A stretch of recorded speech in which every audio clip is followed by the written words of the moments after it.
আজকে আমি আপনাদের দেখাবো কিভাবে তেলে ভাজা মুচমুচে পিঠে বানাতে হয়। তো এখানে আমি 300 গ্রাম মতো ময়দা নিয়ে নিয়েছি আর স্বাদ মতো নুন দিলাম। এরপর আমি দিয়ে দিচ্ছি চিনি। চিনির পরিমাণটা আপনারা আপনাদের স্বাদ মতো বুঝে দেবেন। এরপর অল্প অল্প জল দিয়ে একটা সুন্দর ব্যাটার তৈরি করে নেবেন। মনে রাখবেন একবারে বেশি জল দেবেন না, না হলে ব্যাটারটা পাতলা হয়ে যেতে পারে।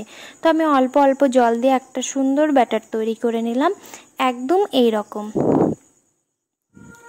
এরপর এর মধ্যে আমি দিয়ে দিচ্ছি কালো জিরে আর 300 গ্রাম ময়দার জন্য কিন্তু 2টো ডিম একদম পারফেক্ট। আমি এর মধ্যে 2টো ডিম দিয়ে দিলাম। এইবার সমস্ত কিছু খুব ভালো করে মিক্স করে নিচ্ছি। আর মনে রাখবেন এটা আপনারা যত ভালোভাবে ফেটাবেন তত ভালো কিন্তু মুচমুচে পিঠে তৈরি হবে। তো আমি খুব ভালো করে ব্যাটারটা তৈরি করে নিচ্ছি। এরপর এটাকে আমি 10 থেকে 15 মিনিট ঢেকে রাখবো, কারণ এর মধ্যে চিনি দেওয়া আছে, চিনিটা গলতে একটু সময় লাগবে।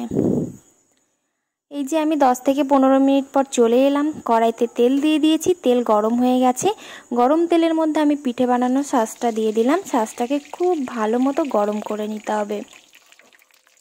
এইবার আমি শাঁসটাকে এই যে গোলাটার মধ্যে একটু ডুবিয়ে দিলাম। মাথার দিকটা একটু ফাঁকা রাখতে হবে, তাহলে তেলে দিয়ে একটু নাড়াচাড়া করলেই সুন্দরভাবে পিঠেটা ছেড়ে যাবে। এই যে দেখুন কত সুন্দরভাবে পিঠেটা ছেড়ে যাচ্ছে। আপনারা দেখে নিশ্চয়ই বুঝতে পারছেন যে এই পিঠে আপনারা দোকানে বাজারে অনেক কিনে খেয়েছেন, কিন্তু এত সহজভাবে বাড়িতেও বানিয়ে খাওয়া যায় যদি আপনারা একটা এরকম সুন্দর সাজ বানিয়ে নেন। আর এই পিঠেটা কিন্তু বাড়ির ছোট থেকে বড়রা সকলেই খেতে খুব পছন্দ করে। আর এটা আপনারা অনেক দিন পর্যন্ত ঘরে রেখেও খেতে পারবেন। আর মনে রাখবেন ফ্লেমটা কিন্তু একদম লো করে নিতে হবে। লো ফ্লেমে আস্তে আস্তে করে ভাজতে হবে, তাহলে খুব ভালো মুচমুচে হবে। আর হঠাৎ করে যদি বাড়িতে কোনো অতিথি আসে, তাকে যদি জলখাবার হিসেবে এটা দেওয়া হয়, তাহলে তারা কিন্তু খুব ভালো করে আনন্দ সহকারে খাবে, কারণ এটা খেতে খুবই টেস্টি হয়। আমি বাবার বাড়িতে বসেই এই পিঠেটা বানিয়েছি। দেখুন কি গরম পড়েছে, আর গরমে আমি একদম ভিজে অস্থির হয়ে যাচ্ছি। একে একে সমস্ত পিঠে আমি ভালো করে বানিয়ে নিচ্ছি। চলুন আপনারা দেখতে থাকুন আর পুরো স্টেপ বাই স্টেপ দেখবেন যে আমি কিভাবে বানাচ্ছি। আপনারা যদি ভালো করে ঠিকঠাকভাবে দেখেন তাহলে বাড়িতে কিন্তু আপনারা সহজেই খুব ভালোভাবেই বানাতে পারবেন।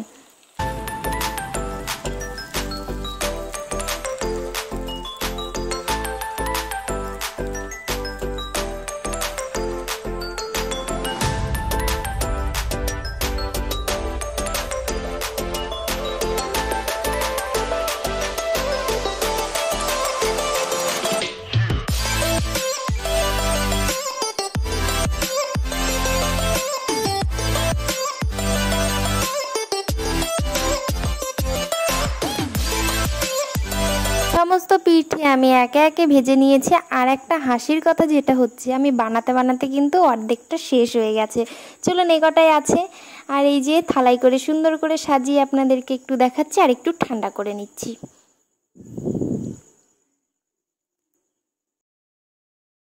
এই যে হলো আমার জেঠুর 2 নাতনি, আমার দিদির মেয়ে হয়। আমি ওদের সম্পর্কে মাসি হই। চলুন এদের কাছ থেকে রিভিউটা নেওয়া যাক। কেমন আছে? ভালো ভালো।